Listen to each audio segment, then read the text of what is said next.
voter, et puis tout ça va disparaître. Certainement, À quelles conditions? Quand l'herbe sèche, Quand la fleur tombe. Quand le vent souffle, le vent de le l'éternel. vent de l'éternel, c'est pas un vent naturel, un vent divin, va souffler. Vas-y. Vas-y, comme ça. Continue. T'es bloqué. C'est dessus. Dessus. Voilà, dessus. Va souffler dessus. Certainement, le peuple est comme l'herbe. Quoi? Certainement, le peuple est comme l'herbe. Le peuple est comme l'herbe. Le verset 8. Vas-y, mon fils. L'herbe sèche, L'herbe sèche, la fleur tombe, la fleur tombe, mais la parole de notre Dieu subsiste. mais la parole de notre Dieu Éternellement. Éternellement. Continue. Le verset 9. Oui. Monte sur une haute montagne, Monte sur une haute montagne, Sion, Sion, pour publier la bonne nouvelle. pour publier la bonne nouvelle. Pour publier une bonne nouvelle. Vas-y. Élève avec force Élève avec force ta voix. la voix. Jérusalem, Jérusalem, pour publier la bonne nouvelle. pour publier la bonne nouvelle. C'est quoi la bonne nouvelle?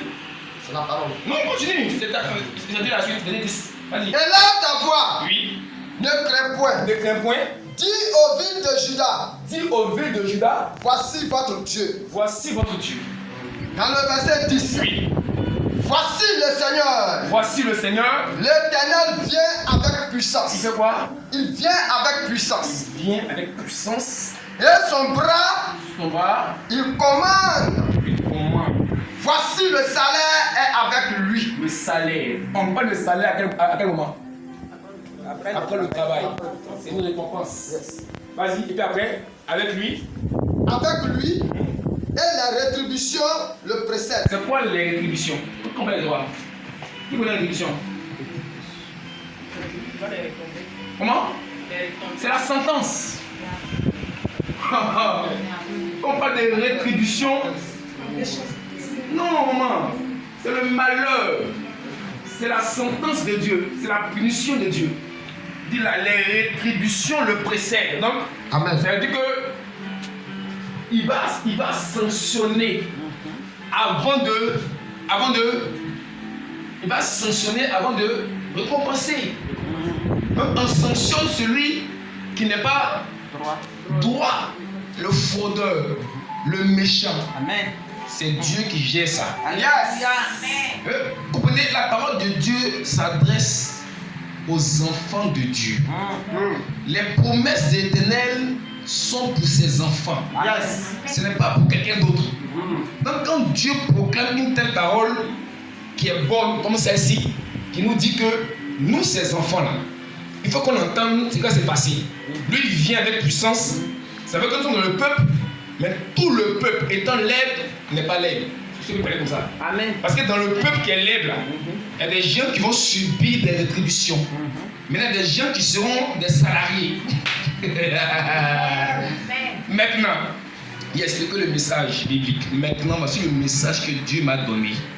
Il dit, je vais vous reprendre 1000 fois pour que le peuple de Dieu fasse la leçon pédagogique. Il y a deux choses qu'il faut faire pour être épargné. Vous savez qu'on peut commencer bien et puis finir mal, non? C'est ça, non? Évidemment. On peut être bien quand on a donné une minute, c'est pour ça qu'il dit les premiers là seront les derniers. Seront les derniers. Et les derniers seront les premiers. Il va plus loin pour dire non, le dernier serviteur et le premier serviteur aura le même salaire. Pour dire que tous sont appelés à la même punition, comme au même salaire. Amen. D'accord? Donc pour éviter certaines choses, voilà ce qu'il m'a dit. Il dit, il y a deux choses à faire. La première chose, c'est de prier pour toi et ta famille qui vivent en Côte d'Ivoire, pas ailleurs. Parce que ce qui va venir là, c'est une tempête. La paille du vent, non? Pas le vent qu'on connaît là. C'est une tempête qui va souffler. Mais ça va souffler depuis l'église, en passant par la classe politique pour atteindre le peuple. Et donc, la première des choses, tu pries pour toi-même et pour ta famille. Amen. S'ils sont au village ou au campement, ça veut dire que pourquoi ça ne sert à rien de fuir. Ça ne sert à rien de prendre tes bagages et puis sortir, aller dans le même Côte d'Ivoire là. Tu fuis là, il faut quitter le pays en même temps. Et si tu quittes Abidjan, tu vas voir que ça vient, il sera fait des batailles. puis tu as caché au campement. Ah oui, hein, ça va commencer, il y a des daboulés qui sont bien. Il y a qui sont morts. Ils ne sont pas bien, ils sont morts. À Daoko, même ce matin. Ce matin, on voit deux chats à Daoko. Pour faire entrer les caisses d'élection, le peuple s'est levé. Ils ont tiré les lacrymogènes. Pour venir, le peuple a pris brûler les salles, les caisses, ils ont brûlé tout. Après, ils sont en organisation. À Daoko matin. Il y a une ouvrière de la fille de Bédier auprès de nous là, qui connaît bien maman, qui est venue avec elle, chez nous, et c'est lui qui nous donne l'information. La situation. Il est venu payer ça.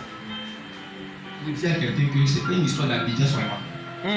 Donc quand tu vas prier là, la prière là sera semblable à celle d'Abraham vis-à-vis de Lot. Ceux qui lisent la Bible, Amen. Quand tu lis la Bible, tu connais un peu l'histoire. Où la Bible dit que Lot était parti à Sodome, n'est-ce pas? Où Lot et son oncle Abraham sont séparés et il y a eu des problèmes là-bas. Et Dieu a dit à Abraham, il va détruire là où son époux se trouve. Et Abraham s'est mis à prier. Dieu dit, il va détruire. Abraham dit, s'il y a 50 justes dans la ville, dans les deux villes que tu détruis, s'il y a 50 justes, les deux villes, il a laissé. La Bible dit qu'on fouille, il y a 50 justes, on n'en a pas. Abraham dit, bon, ici à 40, on fouille 40, il n'y en a pas. Ici à 30, il n'y en a pas. 20, il n'y en a pas. 10, il n'y en a pas. Mais à cause de Lot, tellement Abraham est en train de prier, je crois que ta prière sera comme celle d'Abraham. Amen. Pour ta famille. Amen. À cause de ta prière, là, Dieu va localiser un de tes parents pour l'épargner. Amen. Alléluia. Amen. Fais ta prière. Prie. Dedans, c'est là. Laisse ça faire du mariage. Allez, pas à l'heure du mariage. Tu ne vas pas te marier dans des. Alléluia. Prie pour ta famille, pour que même le mariage qui va célébrer. Tu vas te marier, c'est un acquis. Mais il faut que ta famille vienne à céder. Il faut que le mariage soit honoré de tout cela. Yes. Donc, c'est qu'ils vont mourir là. C'est qu'ils s'ils meurent là, comment ils vont honorer ton mariage?